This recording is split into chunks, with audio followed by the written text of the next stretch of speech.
दूदू की जनता का दुर्भाग्य है कि ऐसा एक डुप्लीकेट आदमी इनको मिला। राजस्थान की विश्व प्रसिद्ध बैराणा धाम, जो कि लंबे समय से यहाँ साधु संत है, अपनी जमीन बचाने के लिए सरकार के खिलाफ धरना प्रदर्शन कर रहे हैं। डबल इंजन की सरकार है राजस्थान, और देश में जो सत्ता में आई थी वो साधु सनातन और गाय के नाम पर वोट मांग कर आई। लेकिन आज वही सनातनी, वही साधु संत है, अपनी जमीन बचाने के लिए सरकार के खिलाफ आंदोलन करने के लिए मजबूर हुए हैं। इसकी वजह है कि ये बैराणा धाम की जो जगह देख पा रहे हैं, बड़ा विशाल इनका जो क्षेत्र है, यहाँ पर पेड़ पौधे हुआ करते थे। यहाँ जो बाकी बात कर रहे हैं पर्यावरण बचाने के लिए, लेकिन जिस प्रकार से सरकार ने यहाँ पर रिको की घोषणा की है, विकास होना चाहिए, रिको भी आना चाहिए ताकि लोगों को रोजगार मिले, लेकिन ऐसा भी विकास नहीं हो जहाँ प्राकृतिक रूप से विनाश हो जाए और लोगों को और जीव जंतुओं को नुकसान हो जाए। तो इसको लेकर साधु संत लगातार है अग्नि तप कर रहे हैं, लेकिन सरकार के कान पर जू नहीं रखी है। इसको लेकर आरएलपी के सुप्रीमो और नागौर सांसद हनुमान बेनीवाली एक बार पहले यहाँ आए और 23 मई का जो दिन है वो राजस्थान की राजनीति में सियासी भूचाल ला सकता है, क्योंकि हनुमान बेनीवाल ने कहा है कि बैराणा धाम बचाने और रिको को भगाने के लिए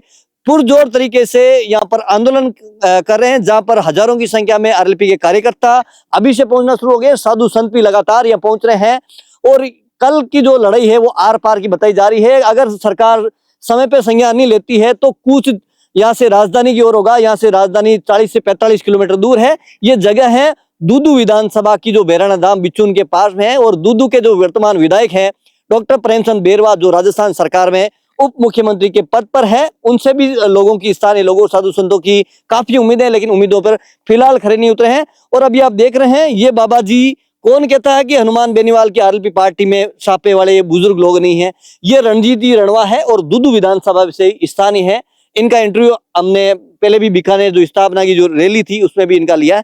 रणवा साहब, किस प्रकार से अब साधु संत भी सरकार के खिलाफ अब मजबूर होकर आंदोलनरत है? आप स्थानीय, तो ये क्या मुद्दा है, किस प्रकार से ये धाम को लेकर साधु संत आंदोलनरत है? ये जो बैराणा धाम है ये पूरे भारत में मशहूर धाम है। दादू दयाल जी महाराज का यहाँ आज से 423 साल और 18 दिन पहले निर्माण हुआ था। और ये जो सामने खाल दिखाई दे रही है, यहाँ पर उन्होंने पहले ही घोषणा कर दी थी, अपने शिष्यों को कह दिया था कि मेरे शरीर को मिट्टी में भी मत दबाना और अग्नि में भी मत जलाना, पशुओं के खाने के लिए आप डाल देना। और यहाँ से फिर उनकी वो जो दादू ज्योति है, वहाँ पर उनकी पालकी को जाते हुए उनके शिष्यों ने देखा था। प्राकृतिक रूप से जैसा आप देख रहे हो। मैं आप ये थोड़ा सा रोकना चाहूंगा, आपका कितने किलोमीटर दूर गांव है यहाँ से? मैं यहाँ का स्थानीय हूँ, 10 किलोमीटर, लगभग 10 किलोमीटर दूर हमारा गांव है। मैं आपको जानना चाहूंगा, जहाँ अपन खड़े हैं अभी रेगिस्तान का जिस तरह से मैदान दिख रहा वैसा है, यहाँ कुछ समय पहले किस प्रकार का माहौल था? कितने पेड़ पौधे थे, कितने पशु पक्षी जानवर यहाँ थे? यहाँ जानवर तो खूब थे, हिरण, खरगोश, नीलगाय, गायों का तो ये एक तरह से अभ्यारण्य था। और यहाँ बड़े बड़े खोई थे, उनमें चारा और जड़ी बूटियां खूब होती थी। उन जड़ी बूटियों से यहाँ के संत च्यवनप्राश बनाते थे, तो वो च्यवनप्राश भी एक तरह से चमत्कार करता था, क्योंकि वो असली होता था। और यह इतना मनोरम दृश्य है कि ऐसा स्थान आपको जल्दी शीघ्र राजस्थान में कोई जगह, यहाँ लोग जाते हैं टूरिस्ट पर, वहाँ भी नहीं जाते हैं। यहाँ जाने से आने पर ऐसा महसूस होता था कि हम स्वर्ग में आ गए। अच्छा, मोर कितने थे यहाँ पे? मोर काफी संख्या में थे। मोरों का तो कलरव रहता था।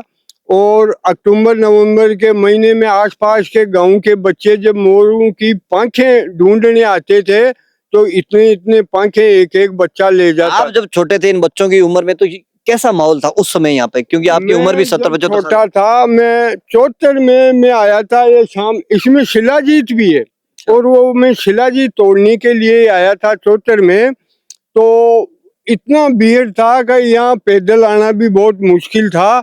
और चारों तरफ ये जो अरण्य क्षेत्र था, तो बड़े बड़े पेड़ पौधे, खेजड़ियाँ। अब तो आपको साफ मैदान दिख रहा है, ये बुलडोजरों ने इनको साफ कर दिया, बहुत घना। नरवड़ा साहब, ये जानना चाहूंगा कि दूदू के स्थानीय विधायक अभी राजस्थान सरकार उप मुख्यमंत्री है, लेकिन साधु संतों को न्याय देने के लिए हनुमान बेनीवाल को एक बार फिर आगे आना पड़ा, क्यों? देखो, दूदू के वर्तमान विधायक प्रेमचंद जी बैरवा ये उप मुख्यमंत्री भी है राजस्थान सरकार में, लेकिन ये दूदू की जनता का दुर्भाग्य है कि ऐसा एक डुप्लीकेट आदमी इनको मिला। यहाँ से 7-8 किलोमीटर दूर मोर डूंगरी है और वहाँ गुरु गोरखनाथ जी की धूनी थी। इसी प्रेमचंद बैरवा ने उस डूंगरी का आंदोलन चला था, कई लोगों पर केस दर्ज हुए थे, अभी भी वो तारीखों में जा रहे, और आज जितनी वो ऊंची थी उतना गड्ढा हो गया। तो गुरु गोरखनाथ जी की तपोस्थली को नष्ट करने के बाद में दादू दयाल जी के इस तपोवन पर इसकी ये नजर पड़ी है। अच्छा, ये भी आरोप लगाया जा रहा है उनकी भी ये जमीन ले रखी है क्या? हाँ, ऐसा देखो, मैं बिल्कुल प्रमाण के साथ तो मैं नहीं कह सकता, लेकिन आसपास के गांव में कई लोगों ने मेरे को कहा है कि प्रेमचंद बैरवा की, और एक यहाँ पास में आकोदा गांव है, उस आदमी के साझे में जमीन है, जमीन दूसरे आदमी के नाम है। अब इसमें कितनी सच्चाई है ये मैं दावे के साथ नहीं कह सकता। जमीन के मामले में तो 1-2 बीजेपी के और 1-2 कांग्रेस के दूसरे नेताओं के भी नाम है, लेकिन जब तक पुष्ट जानकारी नहीं हो तब तक बोलना थोड़ा ठीक नहीं रहेगा। बिल्कुल, तो बाबूजी बता रहे हैं, हमारे साथ कुछ बुजुर्ग लोग और भी है। नमस्कार। नमस्कार साहब। काय नाम बाबूजी? भैया नाम अच्छा, क्या उम्र होगी आपकी? 75 साल की। तो यहाँ पे वाकई में साधुओं के लिए जमीन बचनी चाहिए या रिको आना चाहिए? अरे बचेगी, बचनी चाहिए। बोल है कई बार पैदल आया जो बहुत दुख पावा जा।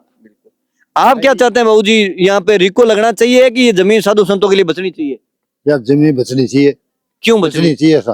क्यों?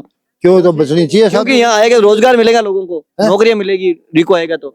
नहीं, नौकरी नहीं है, साधु संतान के लिए यार जमीन बचनी ही चाहिए। लेकिन आप बीजेपी को वोट देते हो? बीजेपी को देते हो वोट? वोट तो बीजेपी का ही देता। लेकिन बीजेपी तो साधु संतों की पार्टी है, उसके बाद साधु संतों की नहीं सुन रही है।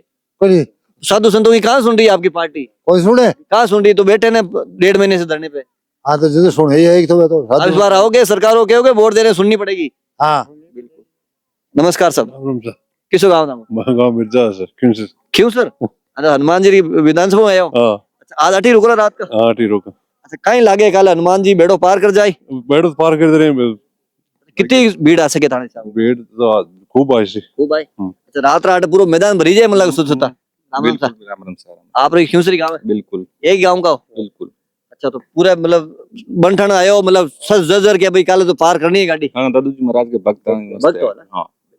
तो बिल्कुल देखिए, स्थानीय लोग भी है, लगातार है क्यूसर विधानसभा या प्रदेश भर के जो आरएलपी के कार्यकर्ता हैं वो जुटना शुरू हो गए हैं, और यहाँ पर कल बड़ा आंदोलन होने जा रहा है बेराना धाम बचाने के लिए। अब देखना होगा कि कल जिस प्रकार से आंदोलन चलेगा, सरकार किस प्रकार से संज्ञान लेती है। उसके बाद आर पार की लड़ाई है। हनुमान बेनीवाल ने घोषणा कर चुके हैं कि अगर हमारी मांगे नहीं मानी तो जयपुर की ओर ये पार्टी कूच करने वाली है।